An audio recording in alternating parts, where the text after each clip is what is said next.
नमस्कार साथियों।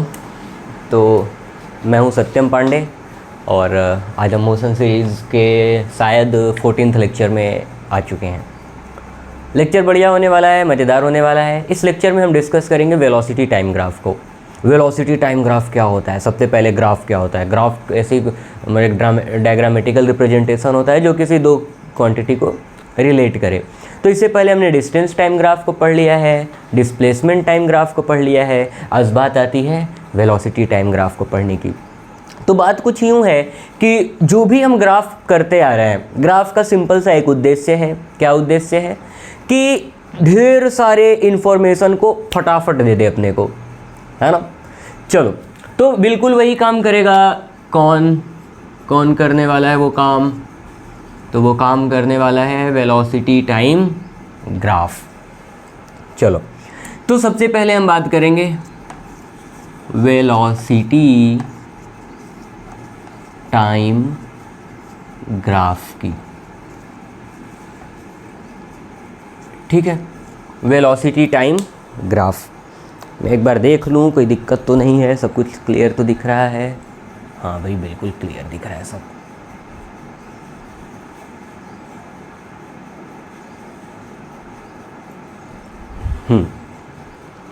चलो, वेलोसिटी टाइम ग्राफ। तो सबसे पहला केस क्या होगा हमारा कि अगर कोई बॉडी रेस्ट में है तो उसका वेलोसिटी टाइम ग्राफ कैसा बनेगा। अब आप खुद बताओ, बॉडी रेस्ट में है तो उसकी वेलोसिटी कितनी? अगर रेस्ट में है तो इतना तो पक्का है कि मैग्नीट्यूड जीरो, और जब मैग्नीट्यूड ही नहीं है तो डायरेक्शन का अस्तित्व नहीं रहेगा। तो डायरेक्शन का कोई मतलब ही नहीं बनता है अगर मैग्नीट्यूड नहीं है तो मान लेते हैं अपन की ये रोड है, यहाँ से मैं देख रहा हूँ, ठीक है।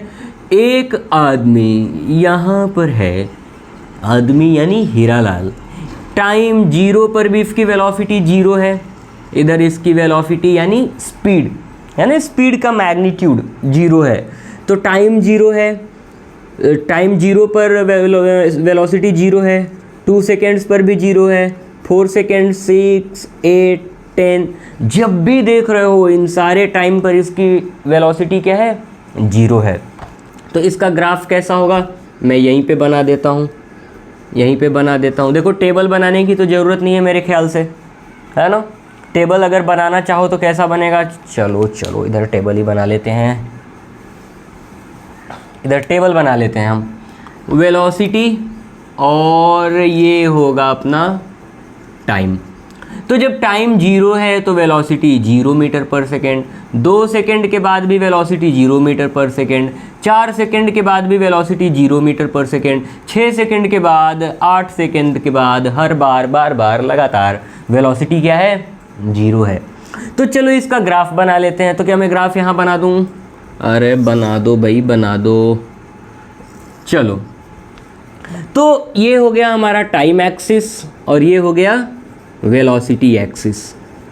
ठीक है, ये है ओरिजिन पर टाइम भी जीरो और वेलोसिटी भी जीरो। ये वाला टाइम का कोऑर्डिनेट है और ये वाला वेलोसिटी का कोऑर्डिनेट है। ठीक है, तो पहले जब टाइम 2 सेकेंड है, 4 सेकेंड है, 6 सेकेंड है और 8 सेकेंड है, वेलोसिटी कुछ ले लेते हैं 2, 4, 6, 8। तो जब टाइम 2 सेकेंड है तो ये है वेलोसिटी का एक्सिस। ऊपर ज्यों ही बढ़ेंगे तो वेलोसिटी जीरो से कुछ ज़्यादा हो जाएगा। तो इसका मतलब जब टाइम जीरो है तो वेलोसिटी जीरो, ये वाला। जब टाइम 2 सेकेंड है तो भी वेलोसिटी जीरो, और वेलोसिटी जीरो को कौन रिप्रेजेंट कर रहा है? ये वाला लाइन, यानी कि टाइम एक्सिस। तो जब 2 सेकेंड है तो भी वेलोसिटी जीरो, 4 सेकेंड है तो भी वेलोसिटी जीरो, 6 सेकेंड है तो भी जीरो, 8 सेकेंड है तो भी जीरो। तो ये सारे हमारे पॉइंट्स हुए। तो अगर किसी बॉडी की वेलोसिटी जीरो है तो उसका ग्राफ कैसा बनेगा?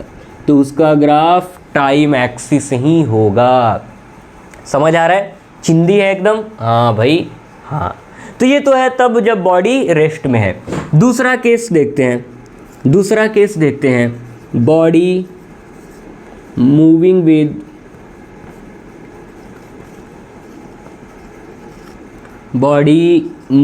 With uniform acceleration.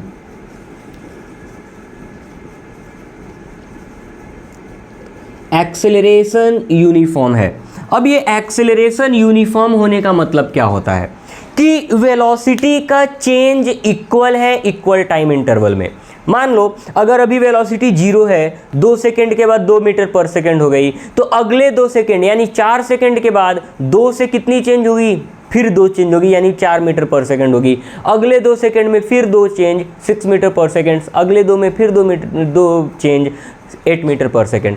ठीक है, तो इक्वल टाइम इंटरवल में वेलोसिटी का इक्वल चेंज है। अब ये चेंज बढ़ भी सकता है और चेंज घट भी सकता है। अगर चेंज बढ़ा तो क्या होगा, एक्सेलरेशन, और अगर चेंज घटा तो क्या होगा, रिटार्डेशन। बढ़िया, तो फिर से हम वो बना लेते हैं, वो छोटी मोटी जो चीज़ें हैं अपनी उसको कर लेते हैं। तो ये है अपना सड़क, अरे भाई सड़क की रोड, हाँ वही रोड। टाइम 0 पर ये है हमारे प्रिय मित्र हीरालाल। टाइम 0 पर हीरालाल की स्पीड है 0 मीटर पर सेकंड। देखो मैं बार बार स्पीड बोल दे रहा हूँ, क्यों बोल दे रहा हूँ, क्योंकि ये रेक्टिलिनियर मोशन है तो डायरेक्शन तो इसका सेम ही है। तो अगर स्पीड बोलें वेलोसिटी बोलें तो डायरेक्शन का अंडरस्टूड है इतना कि ये इस डायरेक्शन में एक स्ट्रेट लाइन पाथ में मूव कर रहा है ना। तो जब भी स्पीड बोल दूँ तो वेलोसिटी ही समझना है क्योंकि डायरेक्शन अपना फिक्स है।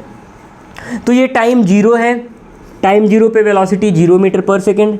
टाइम 2 पे वेलोसिटी कितनी भाई, 4 मीटर पर सेकेंड। टाइम 4 सेकेंड्स पे वेलोसिटी कितनी,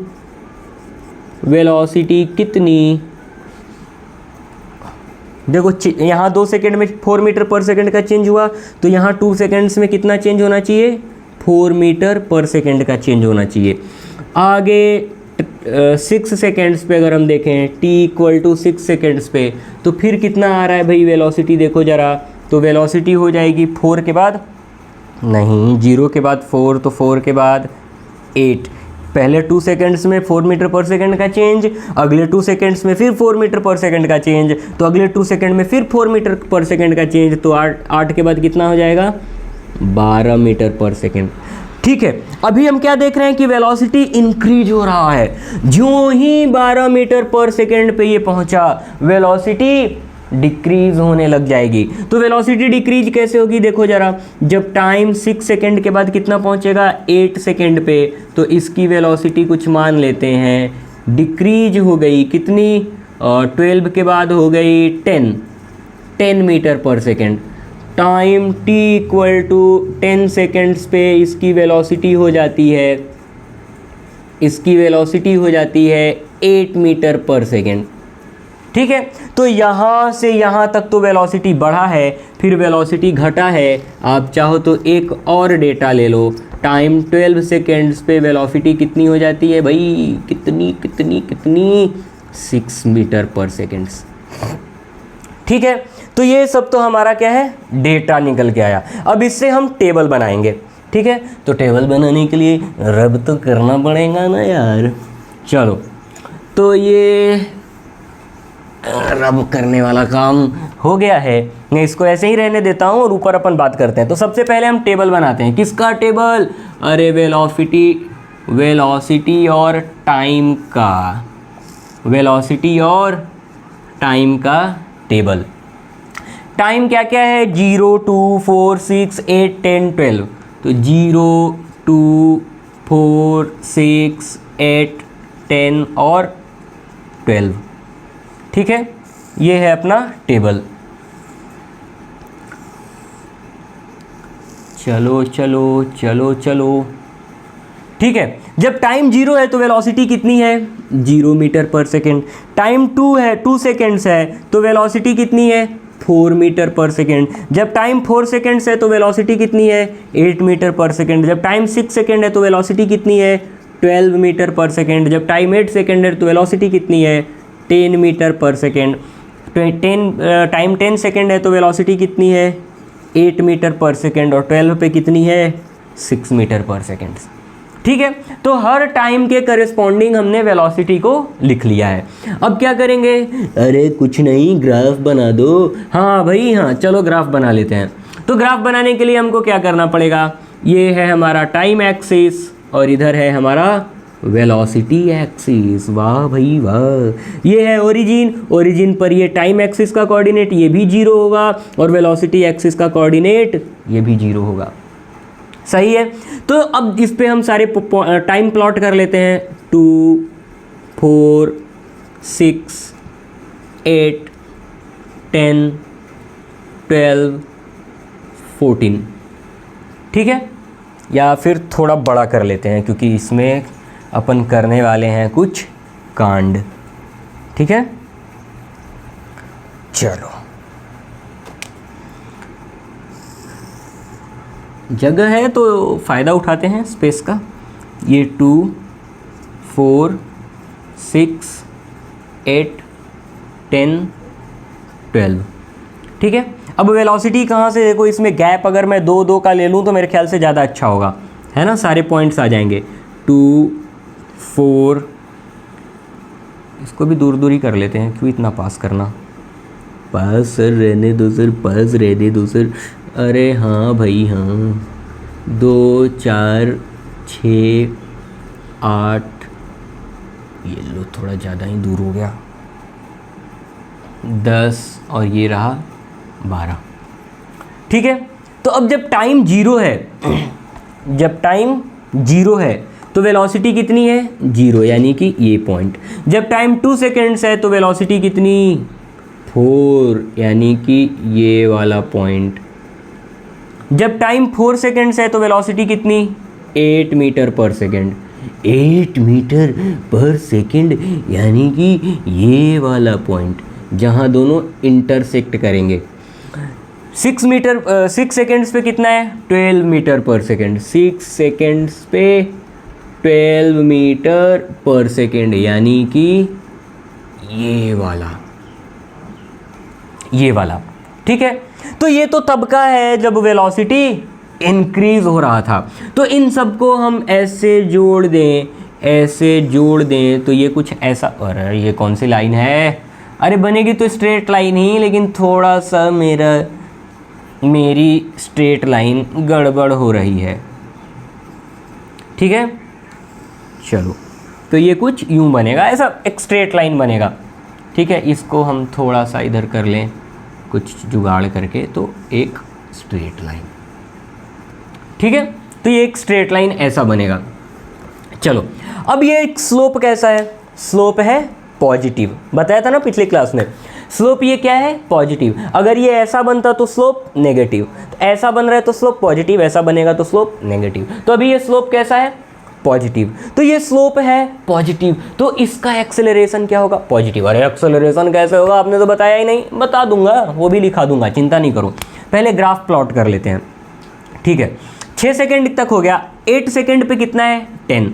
तो 8 सेकेंड्स पे ये 10 वाली लाइन इधर गई, 8 वाली लाइन इधर गई, जहाँ दोनों का संगम होगा वही होगा अपना डिजायर्ड पॉइंट। 10 सेकेंड्स पे, अच्छा 10 सेकेंड्स पे कितना है, 8। 10 सेकेंड्स पे कितना है भाई, 10 सेकेंड्स पे ये है 8 मीटर पर सेकेंड। 12 सेकेंड्स पे कितना है, 12 सेकेंड्स पे है 6। तो ये है 6 वाली लाइन और ये है 12 वाली लाइन।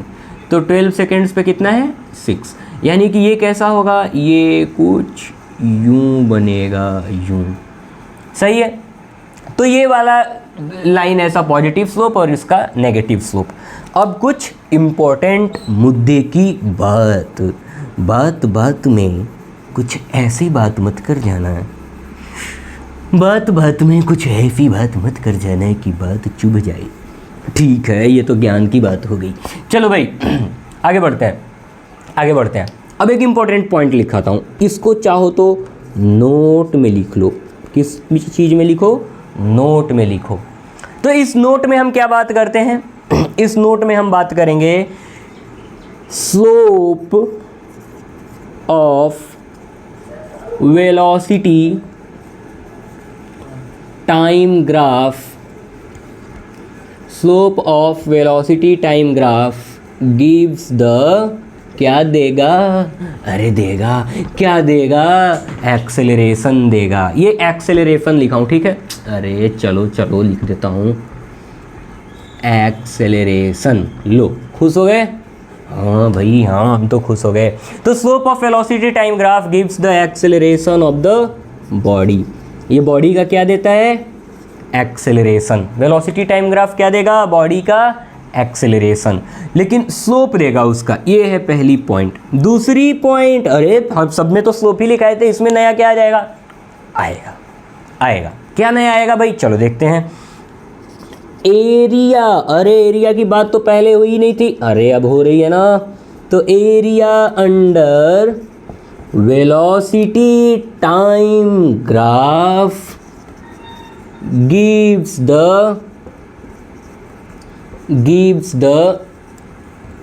displacement, क्या देगा?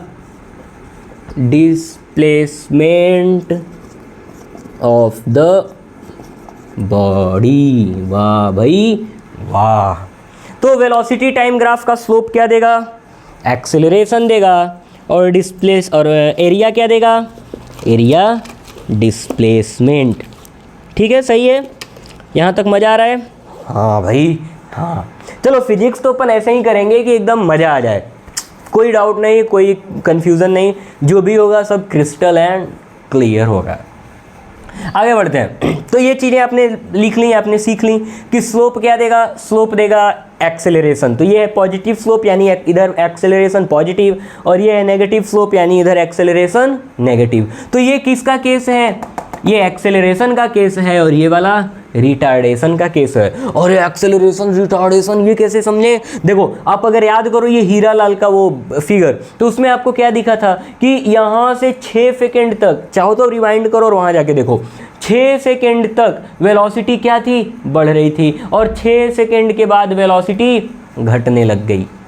6 सेकेंड तक वेलोसिटी बढ़ रही थी, 6 सेकेंड के बाद वेलोसिटी घटने लग गई। इसका मतलब जब वेलोसिटी का चेंज पॉजिटिव हो तो एक्सेलरेशन, जब वेलोसिटी का चेंज नेगेटिव हो तो रिटार्डेशन। ठीक है, तो अब इसी में एक्सेलरेशन निकालते हैं। ठीक है, एक्सेलरेशन और रिटार्डेशन क्वेश्चन के तौर पर इसी को डील करेंगे और इससे एक्सेलरेशन और रिटार्डेशन निकालेंगे। तो अगर आपसे कभी पूछा जाए कि बताओ अगर कोई बॉडी यूनिफॉर्मली मूव कर रही है और वेलोसिटी का चेंज पॉजिटिव है तो ग्राफ कैसे बनेगा? तो उसका ग्राफ कुछ यूँ बनेगा, यानी कि ये एक्सेलरेशन का ग्राफ है, इधर वेलोसिटी एक्सिस और इधर टाइम एक्सिस। अगर वेलोसिटी का चेंज नेगेटिव है, यानी कि डिक्रीज हो रहा है वेलोसिटी, तो ग्राफ कैसा बनेगा? ग्राफ बनेगा ये टाइम एक्सिस, ये वेलोसिटी एक्सिस, और वो कुछ ऐसे रिटार्ड होगा। समझ आ रहा है? बढ़िया। हाँ भाई हाँ। चलो तो अभी इसी को क्वेश्चन के तौर पर सॉल्व करते हैं। क्वेश्चन में आपसे ये पूछ रहा हूँ कि find the acceleration, find the acceleration of the body from T, from first part t equal to 0 to t equal to 4 seconds, t equal to 0 second to t equal to 4 second. और second part में आपसे पूछ रहा हूँ t equal to 6 seconds to t equal to 12 seconds. पहले part में question में क्या पूछ रहा हूँ कि 0 सेकेंड से 4 सेकेंड तक, यानी इसका एक्सेलरेशन क्या है। अब देखो जब सेम स्ट्रेट लाइन है तो इसका स्लोप सेम होगा, तो आप 2 से 4 में पूछो, 4 से 6 में पूछो, 0 से 6 में पूछो, सबका एक्सेलरेशन क्या होने वाला है? सेम ही होने वाला है ना? समझ आ रहा है? कोई दिक्कत? एक मिनट।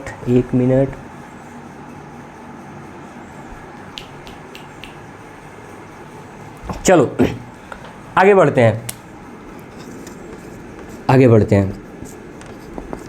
फर्स्ट पार्ट का सॉल्यूशन देखते हैं। टाइम 0 से 4 सेकेंड पर, 0 से 4 सेकेंड पर एक्सेलरेशन। अब एक्सेलरेशन निकालना है, वेलोसिटी टाइम ग्राफ है, एक्सेलरेशन कैसे आएगा? अरे आएगा, कैसे आएगा? कैसे? अरे स्लोप निकाल दो ना वेलोसिटी टाइम ग्राफ का। तो मैं कैसे स्लोप निकालूं? तो velocity is equal to, sorry, acceleration is equal to slope of velocity time graph. अरे वाह, तो मैं स्लोप निकाल दूं, हाँ निकाल दूं, पक्का, हाँ भाई पक्का। तो किसके बीच का निकालना है, 0 से 4 सेकंड का, 0 से 4 सेकंड। और स्लोप निकालने के लिए तो राइट एंगल ट्रायंगल बनाना पड़ेगा, हाँ तो बना लो ना, किसने रोका है। तो ये बनाया हमने एक राइट एंगल ट्रायंगल, ठीक है, ये हमने बनाया राइट एंगल ट्रायंगल। अब इसका स्लोप कितना हो जाएगा, देखो जरा, स्लोप यानी कि ये वाला एंगल का टेंजेंट। तो स्लोप कितना होगा, परपेंडिकुलर अपॉन बेस। तो इधर से ये वाला अपोजिट वाला परपेंडिकुलर और साथ वाला बेस, तो परपेंडिकुलर अपॉन बेस। परपेंडिकुलर का लेंथ कितना होगा, देखो 4 सेकंड पे कितना गया है, 8 मीटर पर सेकंड, तो ये 8 मीटर पर सेकंड। और ये टाइम कितना, बेस कितना है 4 सेकेंड्स, तो ये कितना बना भाई 2 मीटर पर सेकेंड स्क्वायर। तो यही तो होगा हमारा एक्सेलरेशन भी। तो पहले केस का एक्सेलरेशन क्या आया, 2 मीटर पर सेकेंड स्क्वायर। दूसरे केस में क्या करेंगे हम, दूसरे केस में जो एक्सेलरेशन होगा वो स्लोप से ही निकलेगा। अब ये स्लोप नेगेटिव है तो हमें पहले ही एक नेगेटिव साइन लगा देना पड़ेगा और P/B लिखना पड़ेगा, क्योंकि स्लोप किसके बराबर होता है, परपेंडिकुलर अपॉन बेस के बराबर होता है। तो इसका परपेंडिकुलर कितना है, देखो जरा। अच्छा पहले तो ट्रायंगल बनाओ ना, बिना ट्रायंगल के कैसे बताएं। तो ट्रायंगल में किसका बनाना पड़ेगा, टाइम 6 से 12 में दिया है, तो 6 से 12 के बीच का, यानी कि ये वाला ट्रायंगल बनाओ या ये वाला बनाओ या ये वाला बनाओ या फिर इधर से कहीं बना लो, कोई भी ट्रायंगल बनाओ, अपना काम चल जाएगा, क्योंकि एक स्ट्रेट लाइन है, एक लाइन का एक ही स्लोप होता है ना। चलो अब -P, अब कोई भी ट्रायंगल बना लेते हैं। मैं कहता हूँ चलो ये बड़ा वाला ही बना लें, चलो ये बड़ा वाला ही बना लें। जो ही मैं ये बड़ा वाला ट्रायंगल बनाया, ये वाला जो एंगल है ना, ये क्लॉकवाइज है, लेकिन हमें कैसा चाहिए था, एंटी क्लॉकवाइज। इसी वजह से हम ये नेगेटिव साइन लगा रहे हैं, ठीक है। चलो तो इसके सामने वाला परपेंडिकुलर होता है और साथ वाला बेस होता है। तो परपेंडिकुलर का लेंथ ये वाला, तो यहाँ से नीचे पे यानी कि टाइम एक्सिस से ये लेंथ कितना है 12 और टाइम एक्सिस से ये लेंथ कितना है 6। तो यहाँ से यहाँ तक कितना आ गया 6। देखो यहाँ से यहाँ तक 12 और यहाँ से यहाँ तक 6, तो ये पूरा 12 और 12 में से ये 6 घट गया तो 6 ही बचा ना, तो ये 6 इसका लेंथ हो गया। और इसका लेंथ कितना होगा, इस पूरे का लेंथ 6 से 12 यानी कि ये भी 6, सही है। तो परपेंडिकुलर कितना हो जाएगा, माइनस साइन तो हम पहले से ही लगा देंगे। परपेंडिकुलर कितना बना, परपेंडिकुलर बना 6 और बेस भी बना 6, इसको कट करेंगे तो -1 मीटर पर सेकेंड स्क्वायर। इसका मतलब ये वाला तो एक्सेलरेशन है, ये वाला एक्सेलरेशन है और ये वाला रिटार्डेशन है। क्या है, रिटार्डेशन है। समझ आया। तो ये एक्सेलरेशन हुआ और ये रिटार्डेशन। क्यों ऐसे आपको कैसे पता लगा, देखो ये पॉजिटिव एक्सेलरेशन और ये नेगेटिव एक्सेलरेशन। लेकिन आपने तो ये नेगेटिव अपने मन से लगाया, देखो नेगेटिव मैं अपने मन से नहीं लगा रहा हूँ, चूंकि ये इसका स्लोप नेगेटिव है इसलिए हमको ये नेगेटिव लगाना पड़ा है। और हर जगह पूरे ग्राफ में जहाँ भी आपको वो स्लोप नेगेटिव दिख रहा है उसको नेगेटिव आप लगा सकते हो, सही है। चलो एक बार मैं टाइम देख लूँ फिर हम आगे बढ़ेंगे। कितना टाइम हुआ, और टाइम ज़्यादा हो गया है, लेकिन ठीक है थोड़ा तो आगे बढ़ना पड़ेगा हमें। अब एक दूसरा क्वेश्चन,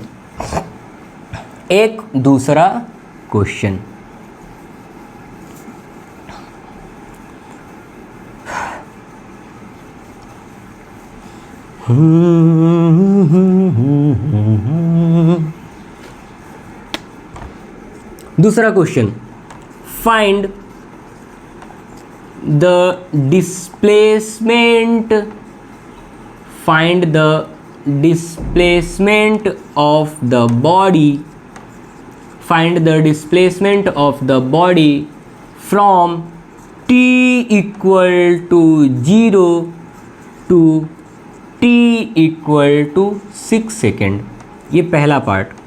दूसरा part t equal to 4 second to t equal to 10 second. तीसरा पार्ट t equal to क्या ले लूँ t equal to 8 second to t equal to 12 second. ये 3 केस है। अब इनको करने के लिए मुझे थोड़ी सी मेहनत करनी पड़ेगी कि मैं पहले ये ग्राफ को साफ़ कर लूँ। हाँ भाई, हाँ, ये मैं पूरा ही साफ़ कर लेता हूँ, सिर्फ अपने पास ये पॉइंट्स दिखेंगे तो ज़्यादा अच्छा लगेगा। चलो एक बार फिर से अजनबी बन जाएं हम दोनों। टिडिडिंग डिंग डिंग डिंग डिंग, टिडिडिंग डिंग डिंग डिंग डिंग। चलो भाई, एकदम बढ़िया क्लीन हो गया। ठीक है, अभी पहला क्वेश्चन सॉल्व करते हैं। यार ये इंक का थोड़ा, अरे अब तो हर बार भाग जा रहे हो। अरे नहीं, भाग नहीं रहा हूँ भाई, यहीं हूँ। चलो, तो पहला सॉल्यूशन करते हैं। Solution of first part. पहले पार्ट t इक्वल टू 0 से t इक्वल टू 6 सेकेंड है ना, 6 सेकेंड, यानी कि ये वाला। अब इसका डिस्प्लेसमेंट निकालना है। तो हमें क्या पता है कि वेलोसिटी टाइम ग्राफ का एरिया अंडर द कर्व हमें क्या देगा, फिर से बोलो। ये हुई ना बात, डिस्प्लेसमेंट देगा मेरे भाई। चलो, तो वेलोसिटी टाइम ग्राफ का एरिया अंडर द कर्व क्या देगा, डिस्प्लेसमेंट, यानी कि हमें एरिया निकालना पड़ेगा। तो एरिया किसका, टाइम 0 से लेके 6 सेकेंड्स तक पूछा है, 0 से 6 सेकेंड तक पूछा है, यानी कि हम ये वाला एरिया निकालने वाले हैं। कौन वाला, ये वाला, अरे कौन वाला, ये वाला। ठीक है, ये जो शेडेड एरिया है, देखो 6 सेकेंड के आगे नहीं बढ़ रहा हूँ मैं, क्यों, क्योंकि 0 से 6 सेकेंड तक ही निकालने को बोला है। ठीक है, तो मैं 6 से आगे नहीं बढ़ूँगा, यही एरिया निकालूंगा, और जो ये एरिया होगा यही होगा हमारा डिस्प्लेसमेंट। कहाँ से कहाँ तक, 0 से 6 सेकेंड तक। एक बात और, ये डिस्प्लेसमेंट होता है, डिस्टेंस नहीं होता है। तो अगर कभी कंफ्यूजन हो, कहीं देख लो कि डिस्टेंस लिखा हो, तो ना भाई ना, क्या देता है, डिस्प्लेसमेंट देता है। चलो पहला, अब इसका हम करते हैं area under the curve. t equal to 0 से t इक्वल टू 6 सेकेंड, यानी कि ये पूरे एरिया को हम निकाल देंगे, वही क्या होगा, डिस्प्लेसमेंट होगा। तो निकालो, एरिया निकालो। तो मेरे को तो ये राइट एंगल ट्रायंगल दिख रहा है, तो मेरे को बड़ा चिंदी सा लग रहा है। तो मैं बोल रहा हूँ कि डिस्प्लेसमेंट को हम s से रिप्रेजेंट करते हैं। तो इज इक्वल टू 1/2 इंटू ये बेस कितना है, 6, इंटू ये हाइट कितना है, 12। तो 2 3 जार 6 एंड ये 12 3 जार, सही है ना, 36। और यूनिट क्या होती है, मीटर। क्या होती है यूनिट, मीटर। समझ आ रहा है। चलो, ये तो पहला पार्ट हो गया। दूसरा पार्ट क्या होगा, दूसरा पार्ट है 4 सेकेंड्स टू 10 सेकेंड्स, 4 पे 10 सेकेंड, यानी कि 4 ये वाला। तो 4 पे कितना है, 4 पे ये कुछ 8 के पास है, मतलब कि हमें ये 4 से पहले वाला एरिया नहीं चाहिए, तो नहीं मिलेगा। अरे मतलब मिटा देंगे, नहीं चाहिए तो नहीं मिलेगा, पगली। चलो, तो इसको हम इरेज कर लेंगे, और कहाँ से कहाँ तक चाहिए, 4 to 8, यानी कि ये पूरा एरिया चाहिए हमें क्या चाहिए, ये पूरा एरिया चाहिए। तो ये पूरा एरिया कैसे निकालेंगे, एक तो ये एरिया हो जाएगा और दूसरा ये वाला एरिया हो जाएगा। हमें ये पूरा एरिया निकालना है, अब ये एरिया निकालने के लिए हम क्या करें, देखो हम कुछ पार्ट में इसको डिवाइड करते हैं। ये एक पार्ट, एक ट्रायंगल आपको ये दिख रहा है, ये हुआ हमारा पहला। आपको एक ट्रायंगल ये दिख रहा है, ये हुआ दूसरा शेप। आपको एक ये रेक्टेंगल दिख रहा है, ये हुआ तीसरा शेप। एक रेक्टेंगल आपको ये वाला दिख रहा है, चौथा शेप, और ये हुआ 5वां शेप। अब इन सब को जोड़ देंगे, क्या करेंगे, इन सब को जोड़ देंगे, तो क्या मिल जाएगा, डिस्प्लेसमेंट। क्योंकि अपना टारगेट क्या है, अपना टारगेट है कि 4 से 8 के बीच में ग्राफ कैसा है, तो यहाँ से गया और यहाँ पहुँचा, तो मेरे को इसके नीचे का सारा एरिया निकालना है, एरिया अंडर द कर्व। तो निकाल रहे हैं, और वो निकालने के लिए हमें इसको छोटे छोटे पार्ट में हमने तोड़ लिया। और तोड़ के भी जोड़ देंगे, देखो और जोड़ देंगे ऐसे कैसे, हाँ देखो तो डिस्प्लेसमेंट क्या होगा, area of 1 plus area of 2 plus area of 3 plus area of 4 plus area of 5, सबके एरिया को जोड़ देंगे। तो पहले वाले का एरिया निकालते हैं इस ट्रायंगल का, सब राइट एंगल ट्रायंगल है, देखो ये राइट एंगल ट्रायंगल, ये भी राइट एंगल ट्रायंगल और बाकी ये तीनों रेक्टेंगल है। तो ये राइट एंगल ट्रायंगल है, राइट एंगल ट्रायंगल का एरिया कैसे निकलेगा, 1/2 इंटू बेस, इसका बेस ये वाला, इसकी लेंथ कितनी है 2, 4 से 6 जा रहा है तो 2, बेस इंटू हाइट ये वाला हाइट, तो ये वाला 12 है और ये वाला 8 है, तो ये हाइट कितना हुआ 12 माइनस 8 यानी कि 4, प्लस सेकेंड का एरिया निकालते हैं, इसके लिए भी ये कितना है 2, तो 1/2 इंटू बेस कितना है 2 इंटू हाइट कितनी है, ऊपर वाला 12 और नीचे वाला 10, तो 12 माइनस 10 यानी कि 2। अब थर्ड वाला का एरिया कितना होगा, इसका लेंथ है 2, एरिया क्या होता है, area of rectangle, length into breadth, तो ये लेंथ है 2 और ब्रेथ है 2, तो ये स्क्वायर है एक्चुअली, प्लस फोर्थ क्या है, इसका देखो लेंथ कितना है 8, यहाँ से देखोगे ये कितना है 8 इंटू ब्रेथ कितना है 2,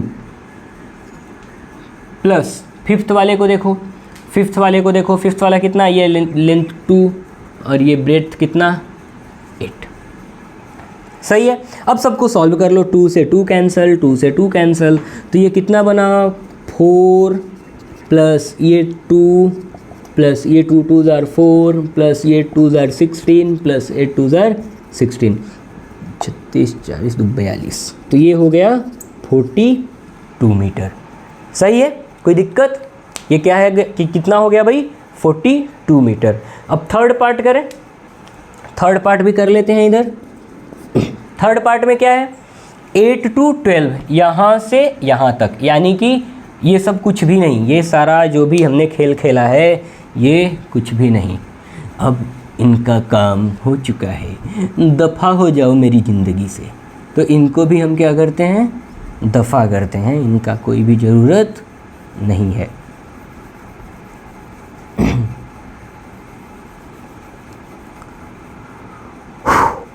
चलो अब कहाँ से कहाँ तक चाहिए हमें, 8 to 12, तो टाइम 8 और ये 12, तो इनके एरिया अंडर द कर्व, ये यहाँ से ये वाला हमारा कर्व है, ये वाला कर्व है हमारा, अब इसके नीचे कितना एरिया आ रहा है, ये पूरा, यानी कि ये वाला एरिया आ रहा है, एक ये आ रहा है और ये भी तो आ रहा है, इसे कैसे भूल गए तुम, अक्सर लोग भूल ही जाते हैं। अरे ये गंभीर हो गया थोड़ा, चलो तो ये क्या है, ये बना एक ट्रायंगल, राइट एंगल ट्रायंगल, ठीक है, और ये एक बना रेक्टेंगल जैसा कुछ, ठीक है। तो सबसे पहले मैं निकाल लूँगी, मैं बोलूँगी कि ये पहला पार्ट और ये दूसरा पार्ट, तो एरिया ऑफ डिस्प्लेसमेंट क्या होगा, एरिया अंडर द कर्व, तो एरिया अंडर द कर्व यानी area of first plus area of second. यहाँ मैं कर देता हूँ डिस्प्लेसमेंट कितना होगा, एरिया ऑफ फर्स्ट कितना 1/2 इंटू, अब तो आपको समझ आ रहा होगा, ये बेस है, बेस कितना 8 से 12 जा रहा है, यानी 12 माइनस 8 यानी 4, बेस इंटू ये हाइट है, हाइट ये कितना है 10 और ये कितना है 6, तो 10 माइनस 6 ये हुआ हाइट, तो ये जो हाइट है वो 4 है, तो 1/2 into base into height plus इसका एक लेंथ देखो 8 to 12 कितना 4 बेस नहीं 5 लेंथ इंटू ये वाला दूसरा ब्रेथ, तो ये कितना हो जाएगा 6, तो 4 इंटू 6, तो ये डिस्प्लेसमेंट कितना हुआ, ये 2 2 ज़ार 4, तो ये 8 प्लस 6 4 ज़ार 24, तो 24 36 और 2 32 32 मीटर। तो ग्राफ से हम ऐसे एरिया अंडर द कर्व वगैरह निकाल सकते हैं। तो उम्मीद करता हूँ कि लेक्चर में मज़ा आया होगा, बहुत मन से कराया हूँ, बहुत बढ़िया से अच्छे तरीके से सब कुछ करा दिया हूँ। अगले क्लास में हम देखेंगे कि अगर कोई body non uniform motions acceleration show कर रही है तब उसका ग्राफ कैसा बनेगा, और कुछ न्यूमेरिकल्स प्रैक्टिस करेंगे ग्राफ पे। तो हमारा ग्राफ अगले लेक्चर में ख़त्म हो जाएगा, वहीं हम टाटा बाय बाय फिस फिस कर देंगे इसको और फिर आगे की बात करेंगे। तो मिलते हैं हम अगली क्लास में। आपने मुझे सुना, आपका बहुत बहुत आभार, धन्यवाद।